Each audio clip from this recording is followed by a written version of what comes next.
सोचें, अक्सर आके आफिस से उसने नंबर मेरा अपने टेलीफोन पर चेक किया होगा। एक बार न मिलने पर बार बार देखा होगा।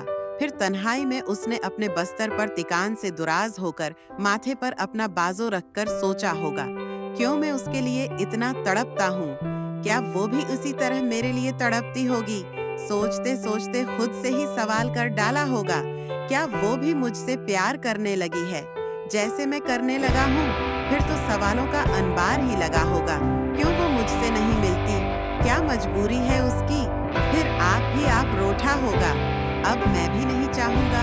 एक पल में ही भूलकर खुफगी फिर दिल ही दिल में अपने रब से मुखातब होता होगा, या अल्लाह तू क्यों मिलाप कराता है? जब जदाई ही नसीब में देनी होती है, जब किसी को दिल चाहता है तो रुकावटें क्यों आ जाती हैं?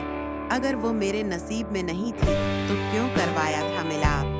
अगर वो मेरे साथ होती तो क्या होता?